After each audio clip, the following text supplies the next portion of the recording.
आज की क्लास में हम लोग पढ़ने वाले हैं क्लास थर्ड ईवीएस का chapter number 17 here comes a letter. Hindi में चिट्ठी आई है। I am a letter written with a pen and paper by Rina to her friend Ahmad. I was put in a letter box. The postman took me out and put me in a big bag. Taking a ride on the postman bicycle, I reached the post office. There, I was taken out of the big bag and stamped hard. The stamp was of Agartala, from where my travel began. मैं हूँ एक चिट्ठी, कागज कलम से लिखी चिट्ठी जो रानी ने अपने दोस्त अहमद को लिखी। मुझे पत्र पेटी में डाला। डाकिये ने मुझे निकाला और निकाल कर एक बड़े से थैले में डाला। मैं हो गई डाकिये की साइकिल पर सवार और पहुंची डाकघर। वहां मुझे थैले से निकाला और निकाल कर एक जोर का थप्पा लगाया। थप्पा था अगरतला का, जहां से मेरा सफ़र शुरू हुआ। इसका मतलब ये है कि इसमें एक चिट्ठी है जो कि अपनी पूरी कहानी बता रही है। चिट्ठी कह रही है कि मुझे रानी ने अपने दोस्त अहमद को लिखा है और मैं एक कागज़ पे लिखी गई हूँ कलम की मदद से। चिट्ठी लिखने के बाद में मतलब जब रानी ने चिट्ठी को लिखा तो उसके बाद में उसने जाके उसको एक पत्र पेटी में डाल दिया और फिर जाके पत्र पेटी यानी कि पोस्ट बॉक्स जो आप लोग देखते हुए रेड कलर का, फिर एक डाकिया आया और उसने उस पोस्ट बॉक्स को खोलकर उसमें से सारी चिट्ठियां निकाल ली और फिर वो उसको डाकघर लेकर गया। और जब वो डाकघर पहुंची चिट्ठी, तो जहां पर चिट्ठी को जाना था वहां के लिए उस चिट्ठी पर एक स्टैंप लगाया गया। स्टैंप जिस जगह पर डाकघर था वहां का लगाया गया। मतलब ये जो घटना है ये अगरतला की है, तो इन्होंने अगरतला का स्टैंप लगाया और उसके बाद जहां पर भी चिट्ठी को जाना था वहां पर जाने के लिए इसका सफर शुरू हो गया। After getting stamped, I reached another big bag.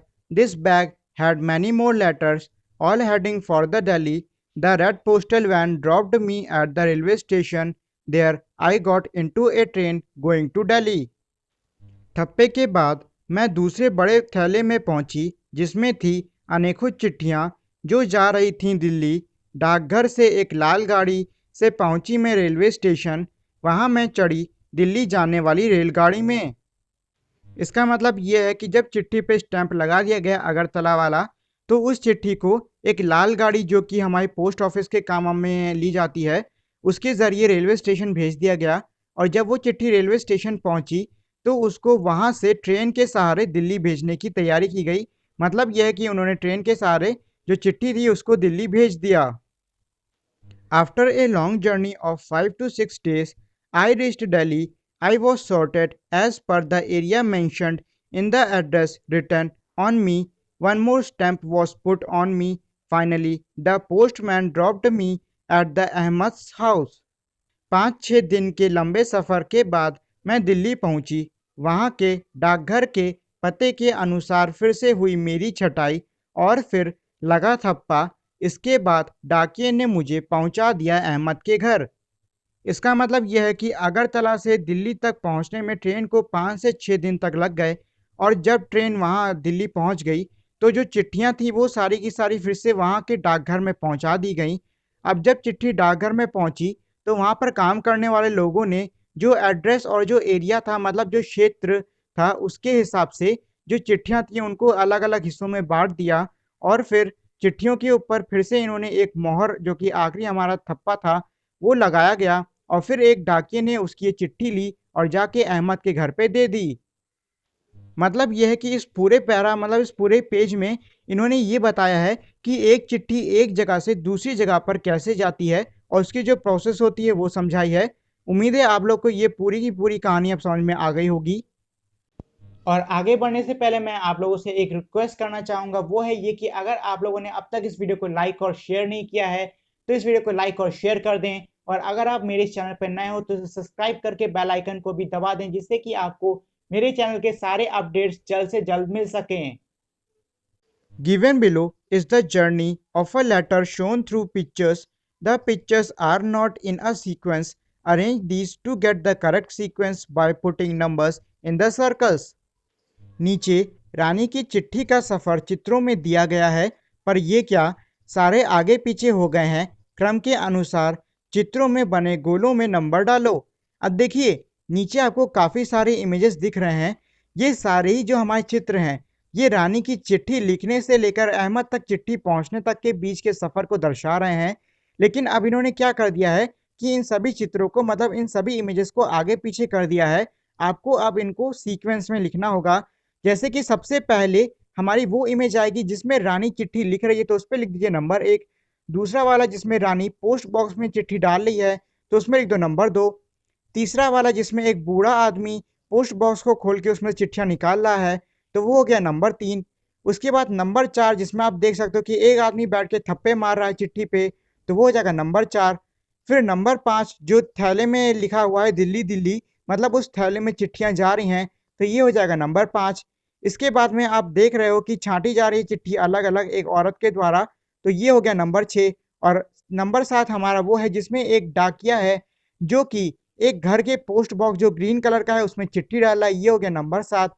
और नंबर 8 हमारा वो वाला इमेज हो जाएगा जिसमें जो लड़का है अहमद, उसको आखिरी में चिट्ठी मिल गई है। तो ये हमने इस सभी इमेजों को सही सीक्वेंस में लगा दिया है। Reena wrote a letter to Ahmad. Reena ने अहमद को एक चिट्ठी लिखी है। Write a letter to your friend. अपने दोस्त को एक चिट्ठी लिखो अपनी कक्षा में। Don't forget to write your friend's name. अपने दोस्त का नाम लिखना उसमें मत भूलना। Everyone has written a letter but where do we post it. हर किसी ने एक एक चिट्ठी लिखी है क्लास में, लेकिन हम उस चिट्ठी को कहाँ भेजें। Let us make a letter box for the class. चलो अब हम कक्षा के लिए एक लेटर बॉक्स बनाते हैं। तो ये नीचे हमारी एक छोटी सी एक्टिविटी दी हुई है जिसमें इन्होंने बताया है कि आप लेटर बॉक्स कैसे बना सकते हो। तो उसके लिए इन्होंने कहा है कि एक खाली जूते का डिब्बा ले लो, उसको लाल रंग से पोत डालो, मतलब अच्छे से पूरा लाल लाल कर दो। और उसके बाद कैंची की मदद से उसमें इतनी सी जगह काट दो जिससे कि आप आराम से चिट्ठियां उस डिब्बे के अंदर डाल सको। और बस आपका बन गया letter box. Now your letter box is ready. Drop your letters in the letter box. मतलब ये कह रहे हैं कि आपकी जो चिट्ठियां हैं उनको लेटर बॉक्स में गिरा दो, मतलब उनको लेटर बॉक्स में रख दो। Now wait to receive the letter return to your friend to you by your friend. अब ये कह रहे हैं कि अब आपको इंतजार करना है आपके मित्र द्वारा आपको लिखी हुई चिट्ठी का। One child will act as a postman. एक बच्चा एक पोस्टमैन यानी कि डाकिये का अभिनय करेगा। ही और she will take out the letters from the letter box. वो बच्चा लेटर बॉक्स से लेटर्स निकालेगा and distribute them to all the children. और उसके बाद हर बच्चों को नाम के हिसाब से बांट देगा। Did you enjoy reading your friend's letter. अब ये कह रहे हैं कि क्या आपने अपने मित्र का, आपके दोस्त का जो लेटर था उसको पढ़ने में आपको मज़ा आया। Just as you wrote a letter to your friend. जिस तरीके से आपने आपके दोस्त को एक चिट्ठी लिखी है, इन द सेम वे, उसी तरीके से your friends and relative must also be sending letters to you. उसी तरीके से आपके दोस्त और आपके परिवार वाले या फिर रिश्तेदार आपको कुछ ना कुछ चिट्ठियां जरूर भेजते होंगे। Bring some letters from home to school. कुछ ऐसी चिट्ठियों को घर से स्कूल लेकर आओ। See how many different type of letters are there. और फिर देखो कि कितने अलग अलग प्रकार की चिट्ठियां हैं। फिर उसी से जुड़े हुए कुछ क्वेश्चन दिए हुए हैं। What difference do you see in these letters. अब ये कह रहे हैं कि आपने जो चिट्ठियां अपने घर से स्कूल लेके गए हो उसमें आपको क्या फ़र्क नज़र आ रहा है। तो देखिए अगर आपके घर में खूब सारी चिट्ठियां हों तो उनको जाके देखिए और फिर देखिए कि मतलब ये चीज़ उसमें जानिए कि क्या क्या फ़र्क है उनके बीच में। Which letter have stamps on them. और किन किन चिट्ठियों के ऊपर मोहर लगी है। Are all the stamp similar. क्या सारी मोहरें एक जैसी हैं। What are the difference. और अगर एक जैसी नहीं है तो उनमें क्या क्या फ़र्क है। Have you seen the stamp of the post office on these letters. और क्या आपने डाकघर का जो मोहर होती है उनको इनमें से किसी भी चिट्ठी के ऊपर देखा है। तो देखिए ये जो ऊपर के सारे क्वेश्चन हैं, ये सारे ही क्वेश्चन हमारी एक छोटी सी एक्टिविटी से जुड़े हुए हैं। तो जब तक आप उस एक्टिविटी को नहीं करोगे तब तक आप इनमें से किसी का भी आंसर नहीं दे पाओगे। तो इनका आंसर देने के लिए आपको जो एक्टिविटी ऊपर मैंने आपको समझाई है वो आपको फॉलो करनी होगी। अच्छा देखिए जो पीछे के क्वेश्चंस थे उसमें जो स्टैम्प की चर्चा की गई है वो हमारी नॉर्मल वाली मोहर की नहीं बात कर रहे थे, बल्कि ये जो डाक टिकट होती है उसकी बात कर रहे थे। मुझे लगा जो नॉर्मल वाली मोहर होती है उसका उसके बारे में कहा जा रहा है, लेकिन ये डाक टिकट है। तो पीछे जहाँ जहाँ भी आप लोगों ने कुछ गड़बड़ या फिर गलती हो गई हो मोहर लिखकर, तो उसको काट के डाक टिकट कर लेना, मोहर नहीं। Collect different types of a stamp and paste them below. इसका मतलब यह है कि अब आपको अलग अलग प्रकार के डाक टिकट इकट्ठा करने हैं और उनको नीचे दी हुई जगह में चिपका देना है। तो अगर आपके घर में काफ़ी सारी चिट्ठियां हों तो आप उनसे उन डाक टिकट्स को छुड़ा छुड़ा के इनमें नीचे चिपका सकते हो। Right your full address on the post card given below. इसका मतलब यह है कि नीचे हमारा एक पोस्ट कार्ड दिया हुआ है, आपको उस पोस्ट कार्ड में पूरा का पूरा आपका एड्रेस लिखना होगा। तो देखिए, जो ये इमेज मैंने इसमें लगाई हुई है ये हमारे इस चैप्टर के पहले पन्ने में थी, तो वो मैंने काट के इमेज इसमें लगा दी है इंग्लिश और हिंदी दोनों वाले हिस्से में। और आप देख सकते हो कि उस तस्वीर में मैंने लाल रंग से एक सर्कल खींचा हुआ है, तो ये जो लाल रंग का गोला है उसके अंदर जो लिखी हुई चीज है वही हमारा एड्रेस यानी कि पता है। रीना's letter reached Delhi by train. How do you think letter reached distant places when there were no trains? इसका मतलब ये है कि रीना का जो खत था वो तो ट्रेन यानी कि रेलगाड़ी के सहारे दिल्ली गया। आप क्या बता सकते हो कि जब रेलगाड़ी नहीं हुआ करती थी तब चिट्ठियां कैसे जाती थीं? देखिए, तब चिट्ठियां कैसे जाती होंगी, हो सकता है साइकिल से कोई इंसान देने के लिए जाए या फिर एक शहर से दूसरे शहर सड़क के द्वारा या किसी और चीज के द्वारा भेजी जाती होगी। अब सीधी सी बात है उसमें समय तो बहुत ज़्यादा लगता होगा लेकिन यह चिट्ठी पहुंच जाती होगी। Visit to a post office. Visit a post office near your house और school. Observe how letters reached here and are send from here. What other works take places hair.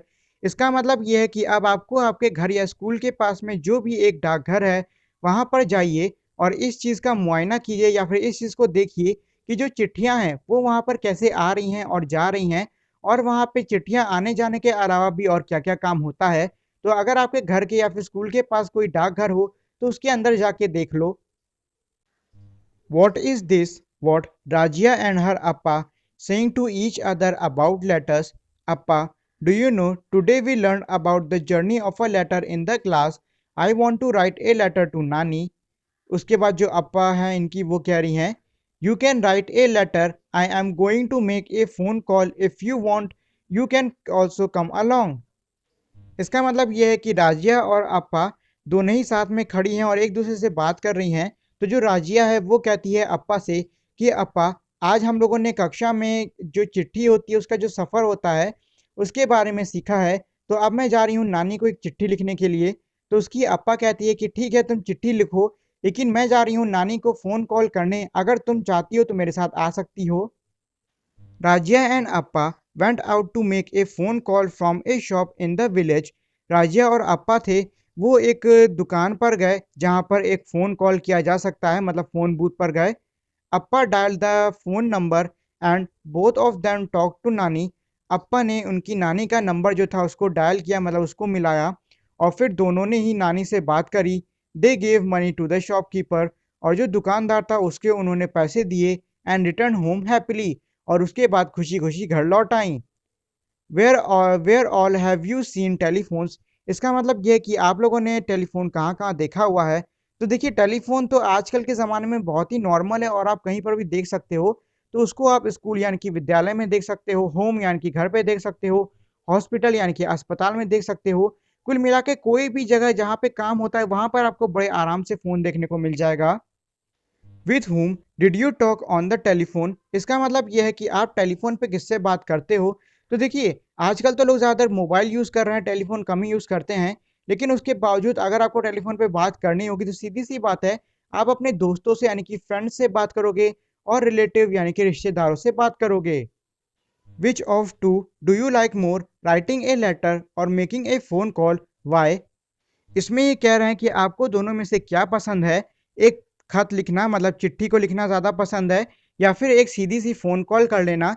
तो देखो, मुझे तो फ़ोन कॉल करना ज़्यादा पसंद होता है क्योंकि फ़ोन कॉल करने में ज़्यादा वक्त नहीं बर्बाद होता है। कुछ लोग को चिट्ठी लिखना भी पसंद होगा, तो वो लोग चाहें तो राइटिंग ए लेटर भी लिख सकते हैं इसमें। Telephones are of different type, draw pictures of a telephone you have seen. Phone भी अलग अलग तरह के होते हैं, तुमने जो फ़ोन देखे हैं उनका चित्र बनाओ। अब देखिए, नीचे मैं चित्र तो नहीं बना सकता था, इसीलिए मैंने जो अलग अलग टाइप के फ़ोन होते हैं उन सब की जो इमेज होती है उसको लगा दिया है। तो ये तीन अलग अलग सेल फ़ोन मतलब फ़ोन जो होते हैं उनकी इमेज है। अगर आप लोग चाहो तो यहाँ पर इस तरीके से कोई चित्र लगाने की बजाय इनको हाथ से भी बना सकते हो। मैं आपसे कहूँगा कि इनको हाथ से बनाओ तो ज़्यादा बेहतर रहेगा। Make your own telephone. अब देखिए नीचे इन्होंने एक अपना खुद का टेलीफोन कैसे बनाते हैं उसका एक तरीका दिया हुआ है। तरीका बहुत ही सिंपल है। इन्होंने कहा है कि कोई दो माचिस के खाली डिब्बे ले लो या फिर जो आइसक्रीम का कप होता है वो ले लो और साथ ही में अपने लिए एक धागा भी ले लो। अब आपको क्या करना है, मान लीजिए हमने आइसक्रीम वाला कप ले लिया, तो अब हमें जो आइसक्रीम वाला कप है उसमें उसके नीचे के हिस्से में एक छेद करना होगा। उसके बाद फिर धागे से एक गांठ बांध दो उसी में अंदर अच्छे से। फिर दूसरे कफ में भी छेद करके उसमें भी अच्छे से धागे से गांठ बांध दो। उसके बाद अब आपको क्या करना है कि अब जब आप उस कफ में एक तरफ से बोलोगे तो कोई दूसरा व्यक्ति आराम से सुन सकता है कि आप क्या बोल रहे हो, और अगर दूसरा व्यक्ति बोलेगा तो आप बड़े आराम से सुन सकते हो कि वो क्या बोल रहा है। लेकिन इसमें इन्होंने कहा है कि आपको एक चीज़ का ध्यान देना होगा, वो है ये कि जो डोरी जो कि हमारी एक कप से दूसरे कप तक लगी हुई है वो हमेशा तनी होनी चाहिए और कहीं और छूनी नहीं चाहिए। और ये हमारे चैप्टर के लास्ट में एक आखिरी क्वेश्चन दिया हुआ है, तो चलिए इसको हम लोग अलग से कर लेते हैं। We wrote a letter, we also made a phone call, what are the similarities and the difference between a letter and a phone call. हमने चिट्ठी भी लिखी, फोन भी किया, बताओ कि चिट्ठी और फोन में कौन सी बातें एक जैसी हैं और कौन सी अलग। इसका मतलब ये है कि अब आपको नीचे आंसर में लिखना होगा कि फ़ोन और चिट्ठी दोनों में ही कौन-कौन सी बातें एक जैसी होती हैं और दोनों में ही कौन-कौन सी बातें अलग-अलग होती हैं। तो पहले मैंने लिख दिया है सिमिलर यानी कि समान। Both are used for contacting people, दोनों का प्रयोग संपर्क करने में आता है। मतलब ये है कि हम चिट्ठी का इस्तेमाल भी किसी से संपर्क करने में लेते हैं और फ़ोन का इस्तेमाल भी हम किसी से संपर्क करने में लेते हैं। इसके बाद मैंने लिखा है डिफरेंस यानी कि अलग, यानी कि क्या क्या चीज़ें अलग अलग होती हैं। Call can reach a person in a no time while letter take a long time in reaching someone. Phone से संपर्क करने में ज़्यादा समय नहीं लगता जबकि चिट्ठी से बहुत समय लगता है। तो देखिए दोनों से ही हम किसी से संपर्क तो कर सकते हैं, लेकिन फ़ोन करने में क्या है, हम गए हमने फ़ोन उठाया मिलाया और फ़ोन लग गया। लेकिन चिट्ठी में क्या होता है, हम चिट्ठी लिखेंगे, फिर चिट्ठी को जाके पोस्ट बॉक्स में डालेंगे, फिर डाकिया आएगा उसको लेगा, फिर जाके डाकघर जाके उसमें स्टैंप मोहर बाकी सारे कागज़ आगे उसके रेडी कराएगा। उसके बाद वो जगह पर जिस शहर में भेजना है उस शहर में भेजी जाएगी चिट्ठी, फिर उस शहर के डाकघर में जाएगी। उसके डाकघर से जो डाकिया है वो उस चिट्ठी को लेगा और फिर जिसको पहुंचाना है उसको पहुंचाएगा। तो सीधी सी बात है, सारे काम में बहुत ज़्यादा समय लगने वाला है। इसीलिए जो फ़ोन होता है वो हमारा बहुत ही जल्दी किसी से हमें संपर्क करा देता है, जबकि चिट्ठी को किसी से भी संपर्क कराने में काफ़ी सारे दिन लग जाते हैं। तो देखिए ये तो एक सामान्यता और एक अलग यानी कि एक सिमिलरिटी और एक डिफरेंस मैंने लिख दिया है। अगर आप लोग चाहो तो इसमें और भी लिख सकते हो। So that is it for today guys. Thank you for watching this video. Make sure to like, share and subscribe to my channel, and also turn on that bell icon so you won't miss any new updates on my channel. So we will meet again in our next video. Till then, goodbye.